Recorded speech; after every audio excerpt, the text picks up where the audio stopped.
Comes in the name of the Lord.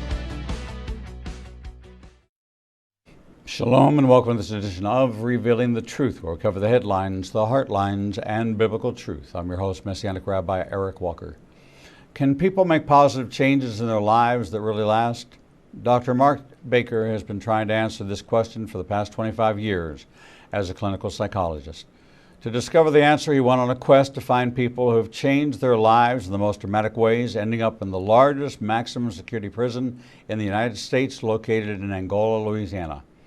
Once the most brutal prison in the country, Angola was transformed into one of the most effective sites for rehabilitation in the United States. He uses stories from inside Angola, along with his decades of experience as a clinical psychologist, to share with readers the amazing human potential for change and personal growth. Drawing on themes of forgiveness, community, justice, hope, and spirituality, he shows all of us how to change our lives for the better, no matter who we are or what we've done. Dr. Mark Baker has received a PhD in clinical psychology and a master's degree in theology, as well as a certificate in psychodynamic psychotherapy. He serves as the executive director of the LaVie Counseling Centers in Pasadena and Santa Monica, California. He's the author of several books, including Jesus, the Greatest Therapist Who Ever Lived, which has more than 2 million copies in print, and is the author of Overcoming Shame, Let Go of Others' Expectation, and Embrace God's Acceptance. Dr. Baker joins us on the second Friday of every month at the 12 o'clock hour, here to discuss his new book, You Can Change, Stories from Angola Prison and the Psychology of Personal Transformation. Is my good friend, my safe person, Dr. Mark Baker. Mark, good to see you. Good to see you, Eric. It's always good to spend time with you. It is a wonderful gift and a pleasure that God has brought us together to talk about things that are not only enlightening, but allows you and I to navigate parts of even our own life which are still unfolding, as we found that we were kind of a mirror image in some ways of experiences. And it's brought about transformation in my life. I just had this conversation the other day with my daughter that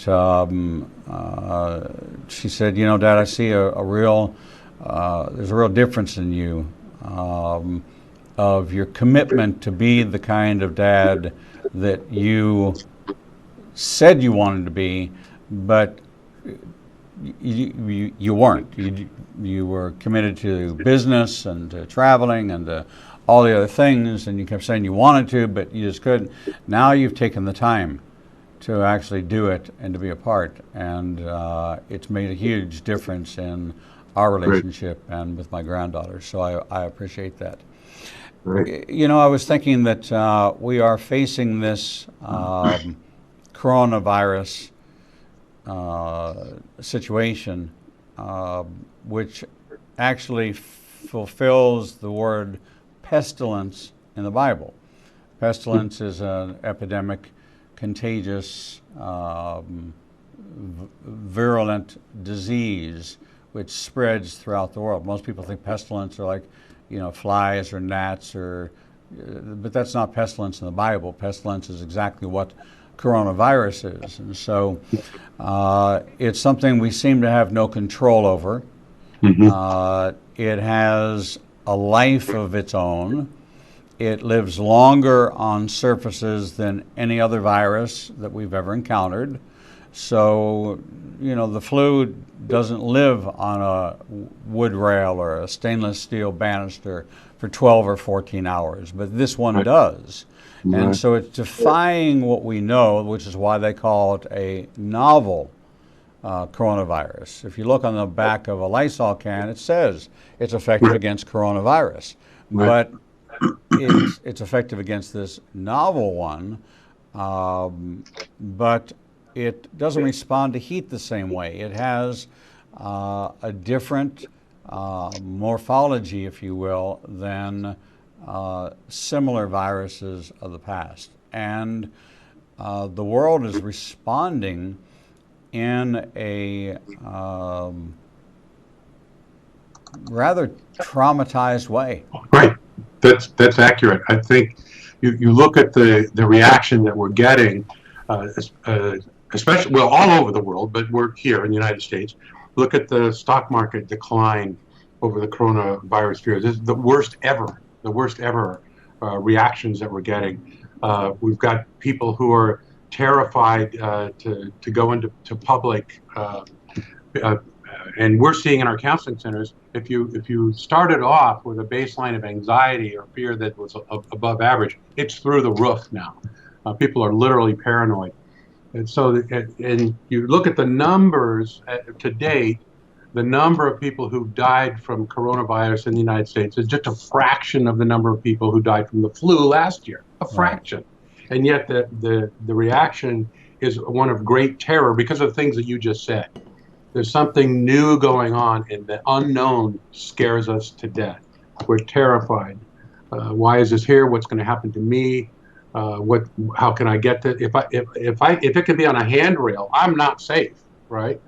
And so if you have any issue at all with not feeling safe, that issue is going through the roof for people, and we're seeing it all around.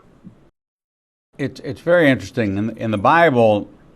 Jesus is at a place called Banyas.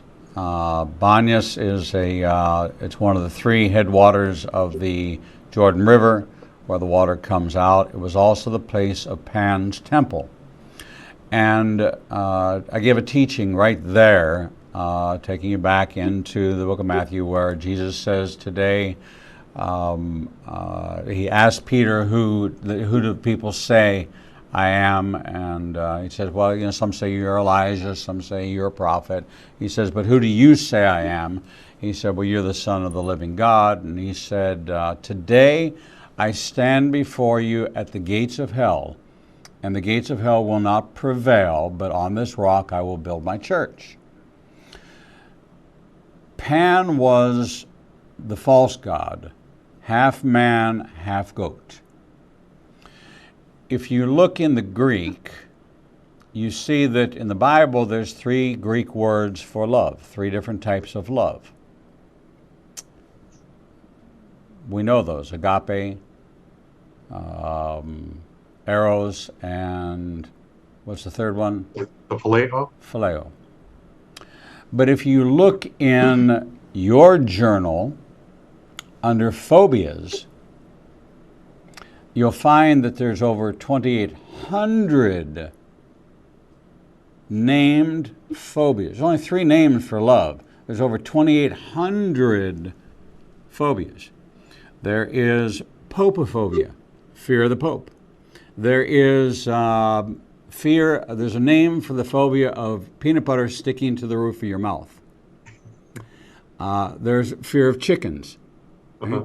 And these are, yeah. I'm sure that you've had people over your many years in practice come in with various phobias, right. Things that they are afraid of.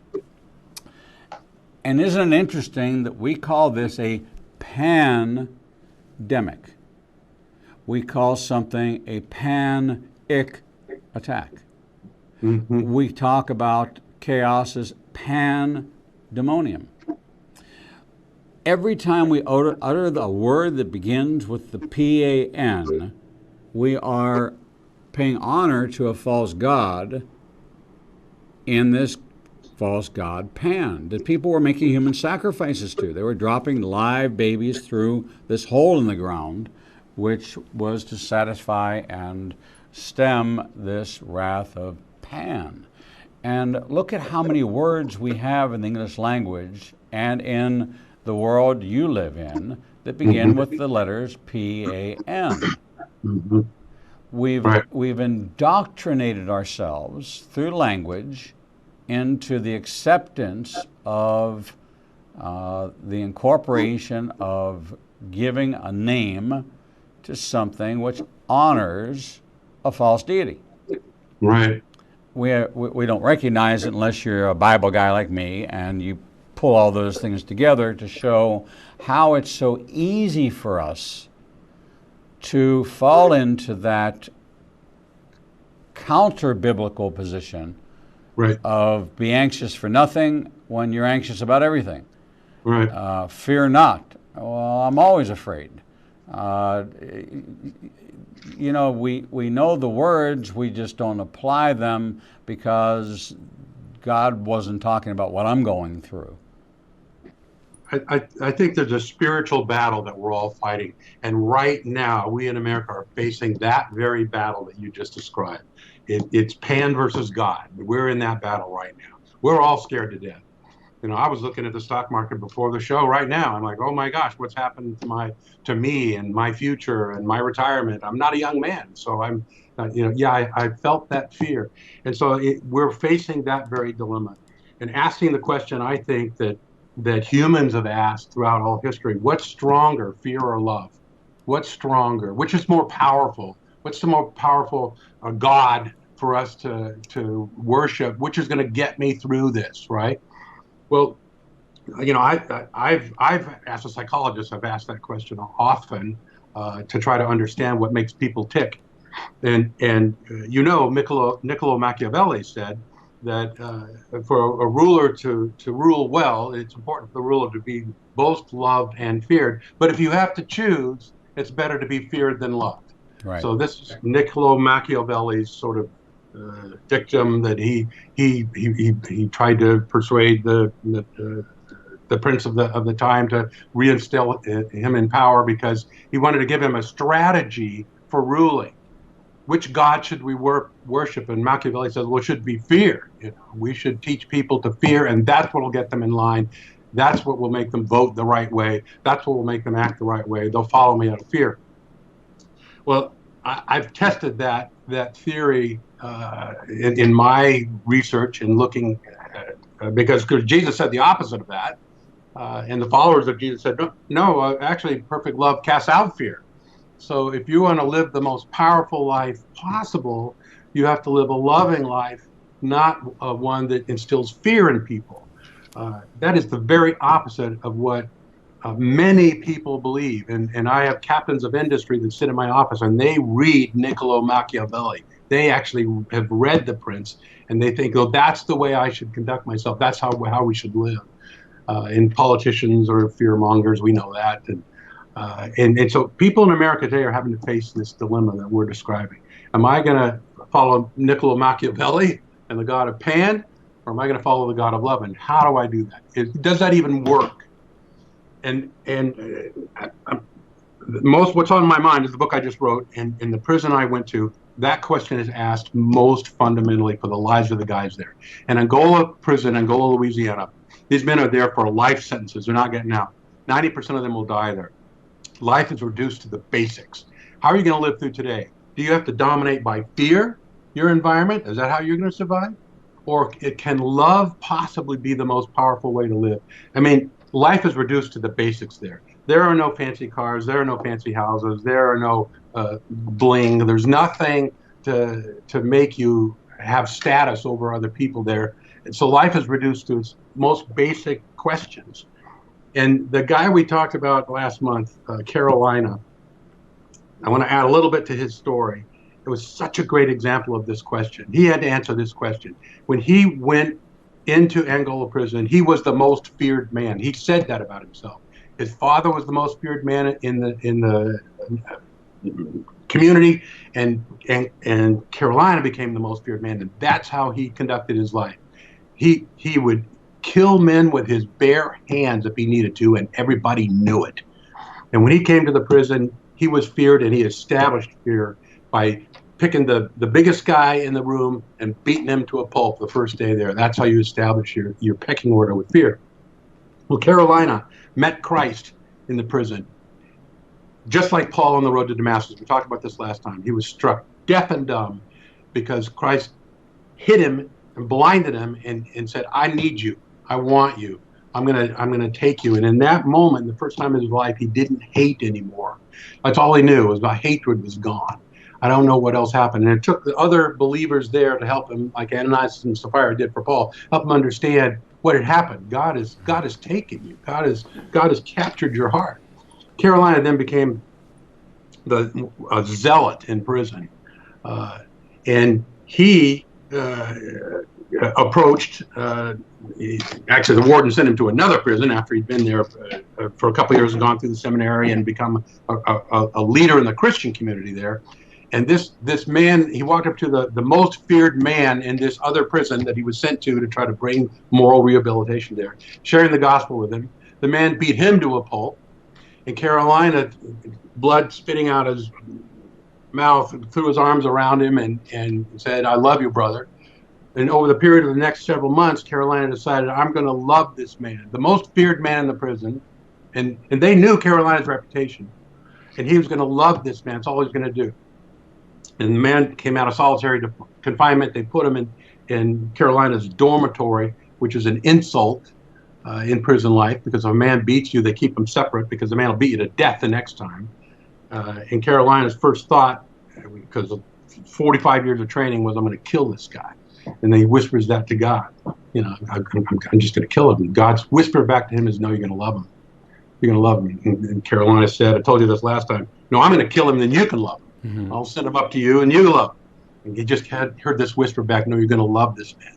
So Carolina kept buying him things, putting it on his bunk, asking the guy, what can I give you? And the guy was so confused because, like, I know he's not afraid of me, but he's giving me all these things. It threw prison economics upside down. You give things to me because you're afraid of me. That's how it works here. We worship Pan here. You don't get it. What religion are you practicing? Because I don't understand you. And Carolina kept doing this. I'm giving you things. What do you need, brother? I'm giving you things. My God tells me I'm to care for you. I'm going to give you these things. And then after 3 months, this man came to sat on Carolina's bunk and in tears said, stop doing this. Stop doing it. I can't take this anymore. The biggest, strongest, scariest guy in the prison was reduced to tears by love. And he said this to Carolina after the man became a Christian. Later, Carolina said to him, I've got to go. And he said, who's going to teach me about you? He says, well, God will teach you how to live. It was through the Bible, just like he taught me. And the man says to Carolina, you reduced me to love. Reduced me to love, right? Now, that story for me, I'll never forget that story. Carolina told me that story because it shows in its most basic form, asks the question in the most basic form, what is more powerful, fear or love? And I asked the question to myself, could fear have changed that man and made him a doomed person? I don't think so. But love did. Love did. Fear couldn't have, because he was so much ensconced in that culture and worshiping the god of Pan and scaring everybody to death, and admitting then later to Carolina, I had to act that way because I was scared. I had to dominate others because I was afraid. So fear was ruling the man's life, and perfect love literally cast out fear in that man's life. That man now is leading Bible studies and leading other people to Christ and telling them about a more powerful way to live. Which is more powerful, fear or love? When you go to an environment like a maximum security prison, the questions of life get reduced to the basics. And the examples you see there are the most basic. The stuff that competes in the outside world is all reduced. There's just these questions, which is more powerful, fear or love? I've seen examples like that are telling us today in America, how should we then live? What's the answer to the question? How should we then live? I believe it with all my heart because I've seen it, that love is more powerful than fear as a way to live. And I've seen it work in people's lives, like I've seen in Carolina's life. We in America are asking ourselves that question today. Where's going to be the most powerful way for me to live today, fear or love? And how do I do that? How do I do that? Because it can be done. We can do this. We have dramatic examples of how love is a more powerful way to live. You might not think so. You might think, loving people are passive people. Loving people are maybe weak, and that's why they are nice to other people. I've been with Carolina. He's not nice, but he's loving. It's a more powerful way to live. I've seen it, and I believe it. We're going to have to answer that question today in America. How should we then live? We have to ask that question. It's so interesting that the response to the coronavirus is to dissolve community. It's the wild kingdom principle, is that you're going to chase the weakest and get them to separate from the pack. And then you're going to attack them. And you get the next one and separate them from the pack, and then you're going to attack them. And so all the governments of the world are responding in the same way. self-quarantine, don't gather, don't communicate, don't dissolve the community. All sporting events dissolve. Even we're going to see as we're approaching, and no accident in the timing of this thing. What is the largest single day of church attendance? Easter. Okay? Right. We're weeks away Right. from Easter. And churches are sending out bulletins now saying we're not going to be giving out communion on Easter. We're not going to be giving out, we're not going to shake your hand on Easter. We're actually going to go and we're going to limit the amount of people at each one of the services.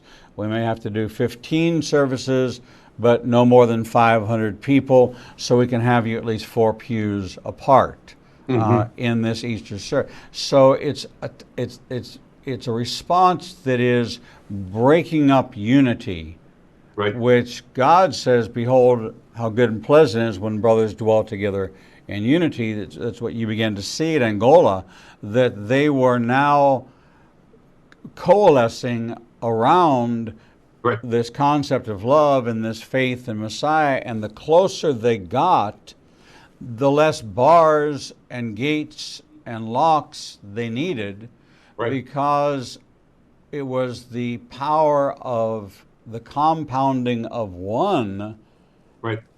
the unity, that broke past the anxiety and the fear and the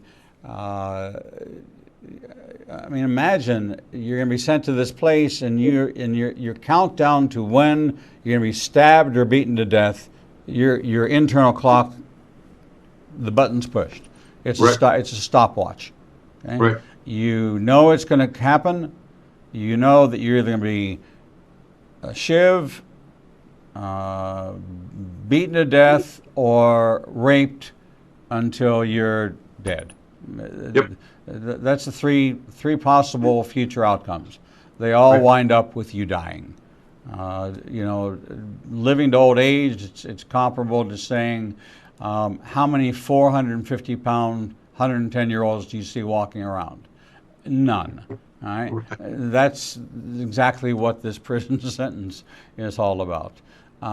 But the response is to divide. And I understand. Right. I understand medically about transmission. I get that. But I also get that as believers, we have to either stand on faith and be anxious for nothing and bind our minds to the mind of Messiah, or we can get ourselves into this pandemonium, Right. this run on toilet paper, this belief that I'm not going to have toilet paper. It's this is a really important point that you're making. That in psychology, we've discovered a really important distinction between psychological injury and psychological trauma. Injury is an event that's damaging for us and overwhelming for us emotionally, and our neurologically we're flooded with painful emotions that we can't handle. That's injury, but it doesn't become a trauma unless we have to suffer that injury alone. People who are traumatized are overwhelmed by psychological injury, and then they have to make sense of it by themselves. Molested children, rape victims who never receive any counsel, Vietnam vets or war vets who have to come home and they're told they can't talk about their feelings. It is suffering alone. It is the isolation part that produces the trauma. We are not created to deal with painful situations well alone.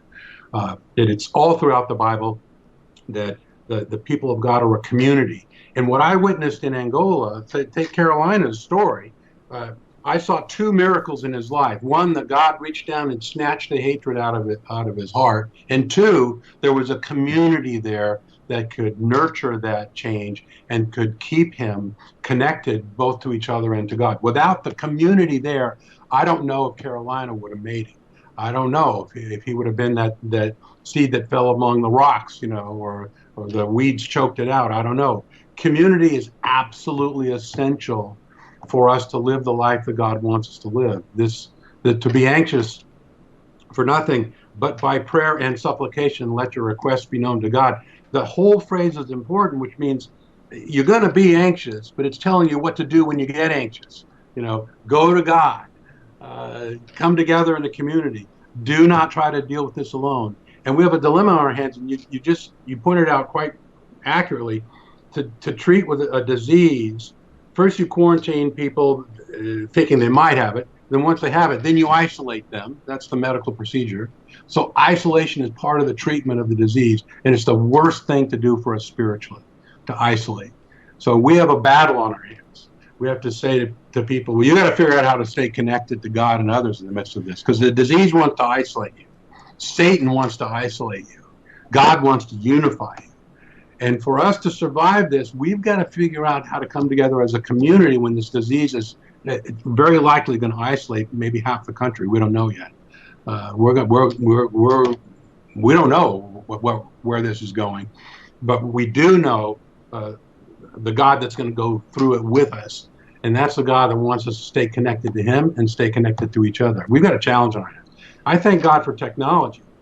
I just got a phone call from my pastor, and he was saying, "Hey, listen, I don't want you to come to church physically this Sunday. I want you to go online, and we're going to fellowship that way. I want you to be with us online this Sunday."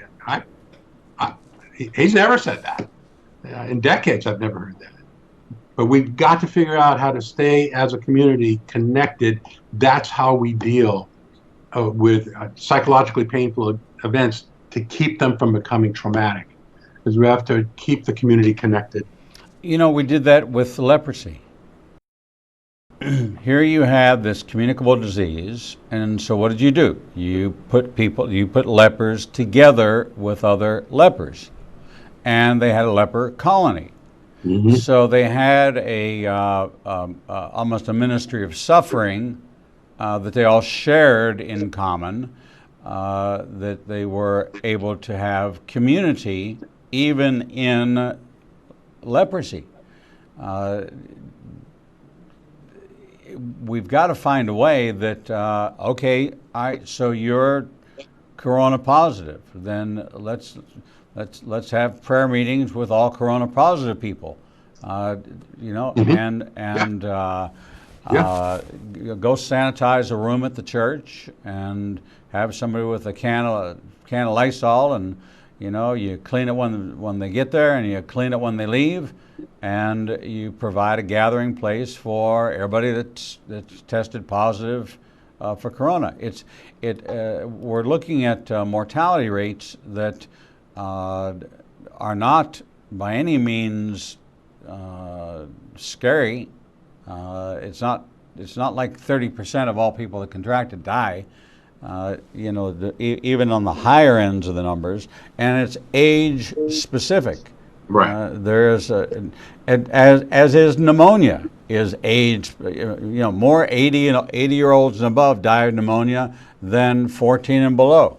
Well, right. Okay, because you're older, you're less ability to fight the infection. Then there's you and I, and we got thrown into the higher end of the spectrum, and I just said, all right, well, I'm just going to change my year of birth on the paperwork, and I'm no longer a part of that group. That's your solution. I just increased my odds by 50% that I'm going to be fine. So I just changed the number. How does it know? That's my question. It's like, how does the coronavirus know how old I am? It does. I think you fooled it. Fortunately for me, my wife has always had a stockpile of hand sanitizer, so we're good for months. That's her thing. Right. So I've got it in my car. I keep it with me all the time. As have I, because I shake hands all day long, and I do funerals, and I do weddings, and teachings, and I'm out around the sneezers and the coughers and the hackers, and really they should have like a super soaker that you're the one coughing, I'm not coughing, let me hose you down, like what was it, Ghostbusters? Yeah. Let me deal with you as the problem. I'm fine. You're coughing, I'm not coughing. We're talking with Dr. Mark Baker, author of a new book called You Can Change, Stories from Angola Prison and the Psychology of Personal Transformation. Very much parallels the anxiety and fear of the men that were incarcerated, who through a transformational process of relationship, of community, of coming together and believing in something bigger than themselves, took this maximum security penitentiary to a level of virtually a recovery center for those who were sentenced to life in prison, who could now live a life with the Lord of finding joy even in the worst of conditions. If it can happen to them, then it certainly can happen to us in the face of something that is, in their case, their situation was 100% lethal. They were all sentenced to die in prison. We are facing nothing like that. So if it works for them, why would it not work for us? And that is faith in the love that God has for us. It says God is love, and that we are to love the Lord our God with all our heart, with all our soul, and all our strength. And we're to love our neighbor as ourselves, whether they're infected or not infected. We have to find a way to minister and to teach people. And this may be the opening they need when they get a diagnosis. People are much more open to hearing something new when bad news comes. Good news, doing something right, you learn nothing from it. Doing something wrong is when the learning begins. Hearing bad news is when you become open to alternative methods of therapy and what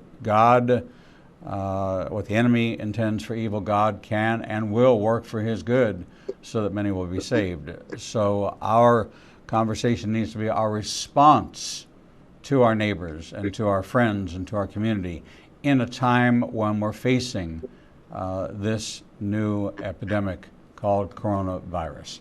We're going to take a short break and we'll be right back with Dr. Mark Baker. Shalom, I'm Messianic Rabbi Eric Walker, Executive Director of Igniting a Nations Ministry. Our ministry is a teaching ministry, and through our television programs, Revealing the Truth, Revealing the Bible, and Revealing Prophecy, we share a wealth of information with you. We conduct in-person teachings around the state of Alabama every week. Over the course of the past 12 years, I've compiled an extraordinary library of sermons, teachings, video series, and commentaries that all bring a Jewish believer's perspective to the Bible. As a ministry, it's our desire that these teachings be made available to everyone. That is why we have created the Biblical Truth Library that allows you unlimited access to all of the audio and video teachings for a fraction of the cost. Imagine being able to study alongside a Messianic rabbi at your own pace and learn about prophecy, Islam, Judaism, Jesus' life, the prophetic significance of the Feast of Israel, and so much more for just a small monthly, quarterly, or annual subscription price. In addition, 2 new classes are added to the library every week. These teachings, if purchased individually, would cost over $3,000, but for as little as 50 cents a day, you can have unlimited access to every sermon, every teaching, every course, and learn at your own pace, and your access fee is tax deductible. You can watch on any smartphone, tablet, PC, or smart TV, and can start and pause the teaching at any time and start right back up when you are ready to continue. I want to personally invite you to explore the Biblical Truth Library and gain insights into the Scripture like you have never had before. Simply select the subscription option that's best for you. Visit ignitinganation.com and click on the Biblical Truth Library to start your learning journey with me today. Shalom and welcome back to this edition of Revealing the Truth, where we cover the headlines, the heart lines, and biblical truth. I'm your host, Messianic Rabbi Eric Walker. We're talking with Dr. Mark Baker, author of Overcoming Shame and his latest book, You Can Change, Stories from Angola Prison and the Psychology of Personal Transformation. Mark, welcome back to the program. Good to see you as always. Mark, so here you have a situation where the response is a response of love to a known enemy. It's a seen enemy. Okay. Here we are facing an unseen enemy. That becomes the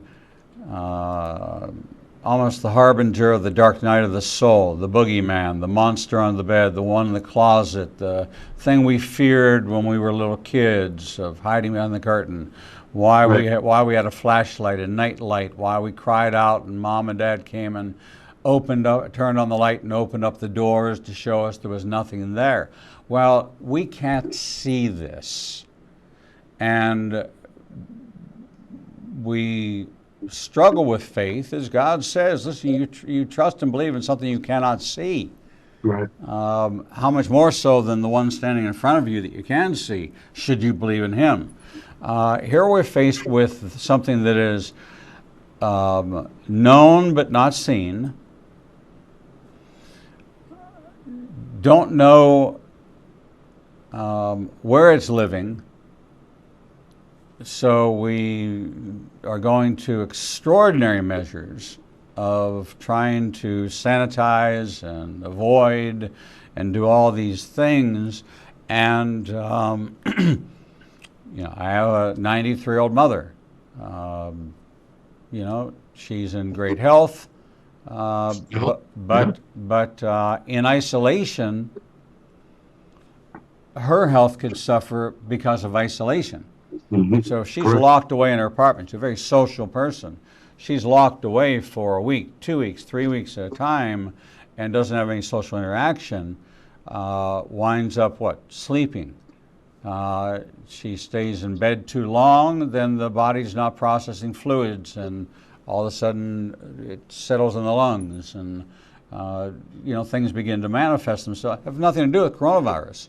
Have to do with the life of isolation, inactivity, sedentary, eating habits, all the things people turn to. How can we grab a hold of and put not a death grip, but a life grip on the Word of God and impart that to others? First, be secure in ourselves, which is where we have to start. How do we go about doing that? How do we not let ourselves be impacted by the overzealous media and the oversharing of information? For me, the core has to do with dealing with the isolation. Like we were just talking about, we quarantine those we think might have it, and we isolate those that do. This is how you treat it. Now we have social distancing is the new thing, where we're not going to have large gatherings. We're going to keep distance. We're going to be 4 pews away from the person we're worshiping with. That's how we're going to treat with this. All of that, while medically is sound, and I think we need to follow medical advice, spiritually and psychologically is very dangerous. We were not created to do well in isolation. We have to figure out how to embrace this crisis in a way that's meaningful spiritually and psychologically as well as physically. So we don't just have a physical battle. What you're describing is a spiritual battle. And those of us who are spiritual people have to be aware that this battle is coming to us on 2 levels. I want to do what the medical doctors are telling me to do, but I'm going to also battle this with God on my side. So whether you think you're going to get the virus, or there may be people who are listening to us right now who already have it, your spiritual task is the same, which is to figure out how to embrace suffering. We need to have a concept, a theology of suffering. We need to understand what is going on here. I heard a video this week of a pastor who was saying he thinks God has sent this virus because look at the outside reaction we're getting, and look at how terrified people are when we only had 39 people die so far this year. Why are we all so afraid? He thinks it's a spiritual thing that's going on, and that this is an opportunity for our president to call us all to a national day of prayer. This was his solution, and we could say, oh wait, this isn't to be feared. This is from God. Right. God's telling us to turn to Him. This is something that we should all respond to in a spiritual way. Well, I don't know if God has sent the virus. I'm maybe, but I'm not there yet. What I am there with is God has told us how to respond to it. That's quite clear, and I think God comes to us in our suffering much more clearly than any other place. You know, when Moses was up on the mountain and he said, God, I want to see your face. Show me your face. You know, God said, well, I could do that, but it would kill you. You know, nobody can handle that much glory. So I tell you what, I'm going to walk past you and you can see my backside. Well, Martin Luther made a whole theology out of that. He called it the theology of the cross. He said, you think that God is most real in worship or in praise or in mountaintop experiences or when we're looking into God's glory. We think as humans, well, that's where I'll really believe in God if I'm getting everything I wanted. God says to us is no, that's not where I'm most real. Martin Luther says God is most real when we see his backside, and that for Martin Luther meant in suffering. When God is most real to us is not when everything is going well. It's when everything is not going well and we still find God in that moment. That's when God is most real. So we in America now are facing that moment. We have an opportunity to be most terrified. And if you have the virus, you have an opportunity to wonder, is this my life sentence?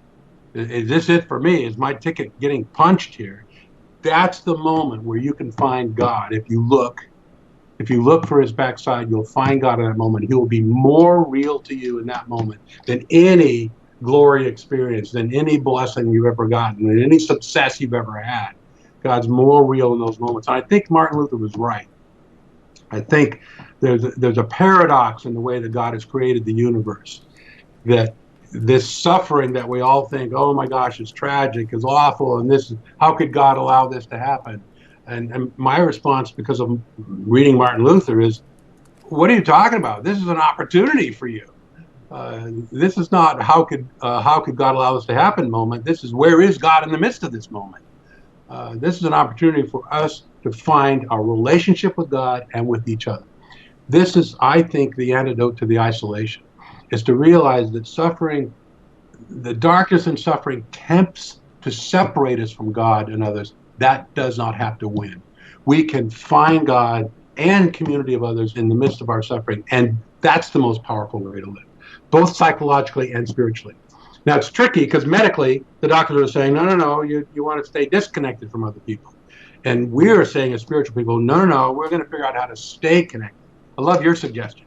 Let's have prayer, let's have worship services for those who already have it.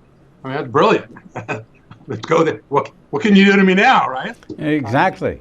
You know, you know, that was the whole leper colony scenario. Okay, so let me group you together, and we'll minister to you, and we'll get food to you, and we'll get whatever you need to you, and you can, you know, be together and have community. You know, it's interesting how the responses are, because there are prayer gatherings at the Western Wall in a country who's shuttered their borders and are expecting 60% of the population to test positive. Testing positive doesn't mean that you manifest symptoms. It's like many other things you can test positive for and it never develops. You can be HIV positive and never develop AIDS. It has to do with your immune system and all those other things. So they have a country which has shuttered its borders. They're quarantining all visitors for 14 days. Yet these groups are gathering at the wall, praying, knowing they're in. I mean, the Kotel, the Western Wall area, is not very big. You get 10,000 people in there, and you're one on top of the other. And they're saying, we don't want people in close proximity. And they're saying, wait a second, we're coming to the place of prayer to pray in agreement and to lift up one voice to the God of Israel on behalf not just of Israel, but they were the first to thousands of them gathered when China came out with the diagnosis. The wall was packed with people interceding for China because it says nearly 1,000 people gathered on February 17th to pray for China. 1,000 people at the wall is a lot of people. Okay? It's a lot of people. To intercede for a country that is not a neighbor, it's just a country that's going through a difficult time. That's the heart of prayer. That's the heart of faith at work, is to say, you know what? If I go to this prayer meeting and that's where I get it, serving the Lord, then I'm okay with that.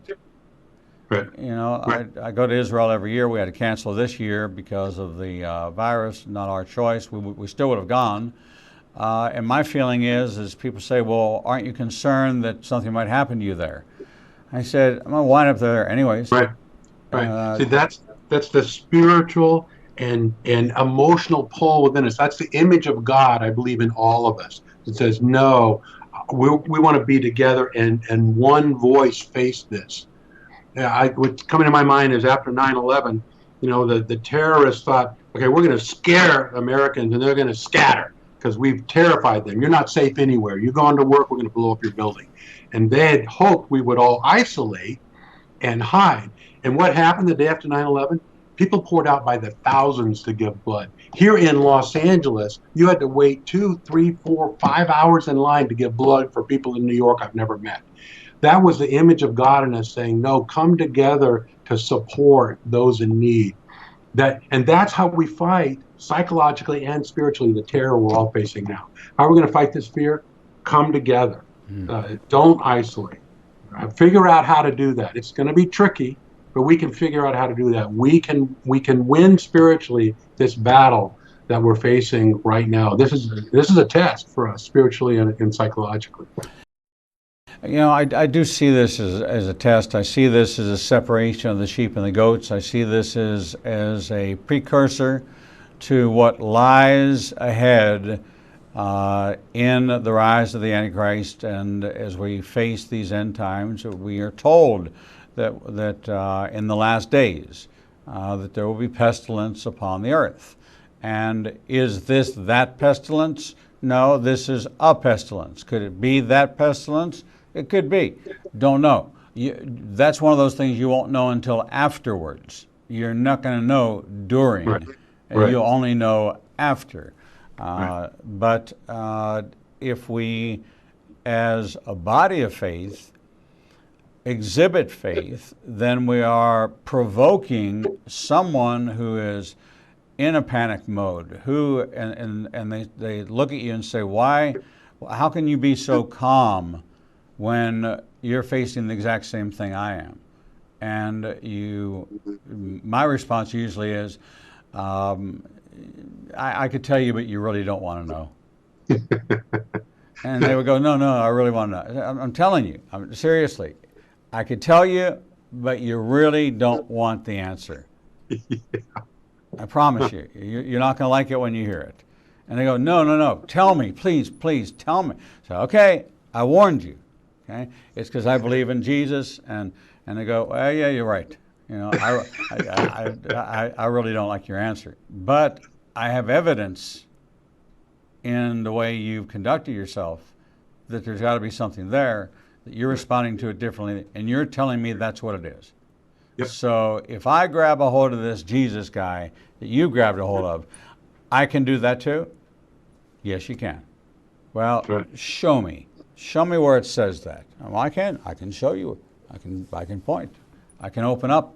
And I think that this is one of the greatest conversation starters that we can ever have, is that our response as believers should be different to the coronavirus than the non-believer's response. That looks different in everybody. I mean, there's no pattern that says you should do it this way. But I think that we have to maintain a a expression of faith in the sovereignty of God, an expression of faith in the love of God, and that if I have something you need, I'm happy to share it with you. I will not let you suffer. And I think that's really important, and I want to nuance that just a little bit because I think this is really important right now because this is a scary time, right? My master's project was to answer this question: should believers ever be anxious? You know, there's that Philippians thing: be anxious for nothing. So maybe people who are true believers are just not going to get anxious. That's what I thought. So I'm going to study this. So we took people, we measured their religion. You can measure that, intrinsic, extrinsic religious orientation. We can kind of ferret out who's a believer and who's just kind of Sunday only, extrinsically religious person. And so we measured that. We took them out in the desert. We left them there overnight. We rappelled them off mountains. These desert experience things were really stressful events, right? So we stressed the heck out of everybody. Then we measured their stress level, right? So we got our data in, and I thought, great, I'm going to see the true believers didn't get anxious. Well, you can see where I'm going. They did. If life is stressful, if all you've got is a pocket knife and you're in the desert overnight, you're going to be afraid. If you're in the middle of if you're in a family and everybody around you's got the coronavirus, you're going to get scared and your stress level is going to go up. And I thought, well, shoot, I don't have any data to support my religion here. But then what we did is we measured their anxiety 2 weeks later, everybody. And what we found is the intrinsically religious people, the anxiety all went away and everybody else was still stressed. I could have died out there. Oh my gosh, I'm still afraid. They had nowhere to go with their anxiety. And that's why that whole verse in Philippians now makes sense to me. You know, it says be anxious for nothing, but I think what he's saying is don't worry when you get anxious, there's somewhere to go with it. The people who've got a God in their life that's a personal, loving God, they know where to go with their anxiety. They go to him. Your prayer and supplications with thanksgiving go to God. We have a way of dealing with our anxiety.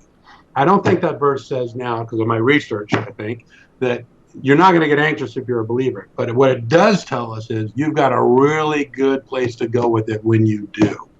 So if you're out there and you've got the coronavirus, you're going to get it, okay, it's going to scare you. Yeah, you're going to be anxious. But that's not the end of the story. We know where to go with our anxiety. And that's the thing that people come to us and they go, "What? How come you're not still afraid? There's this peace that passes understanding about you that I don't get." It's because I've got somewhere to go with it. I'm not alone. I'm not facing this alone. You know, it's so interesting that God shows us things in the natural that reflect the supernatural. I do an hour on a treadmill every night now, and I've been doing it now 91 days. I wanted to lose weight. I'd lived so sedentary, writing teachings, writing books, so sedentary. I knew that was not going to be a long-lasting. I was not doing myself any benefit. And so one of the measures is to get my heart rate up to a certain point and then measure the recovery heart rate. After I've stressed it, how long does it take? Right. Where am I at 2 minutes after stopping? Where am I at 3 minutes? To show the difference between the stress level and the rest level, how fast I return back to a resting state. This is exactly what you're talking about. Right. Is that we are going to experience stress. But right. How long does it take us to get back to that resting state when we're no longer responding to the stress? And that you should give yourself permission. Right. Allow yourself to, you and I both know that how much harm there is in denying an emotion. Right. Or invalidating an emotion is self-destructive. Right. So you have to acknowledge it, put it in perspective, and deal with it, and process it, and let it dissipate. The same way my stressed heart rate and my resting heart rate, that interval, and it makes great sense. Unfortunately, as we always do, we run out of time. But our time with Dr. Mark Baker is always incredibly enlightening. You can get a copy of his new book, You Can Change, by visiting ignitingnation.com and clicking on today's program guide, you'll see his book, You Can Change, and also his book, Overcoming Shame. Both of them are outstanding reads and are eye-openers, door openers, and spirit openers that can affect real change in your life, from your sin response, both to the shame that's occurred in your life and to your circumstances that you're currently in, that you might feel like there's nothing you can do about them, but your attitude about them can certainly be changed. And that's that real change that takes place like it did in the inmates at Angola. Dr. Mark Baker, always a pleasure to be with you, my friend, and I look forward to seeing you next month. I look forward to that as well. God bless. God bless. We're going to take a short break, and when we come back, we'll bring you the next edition of Revealing the Truth.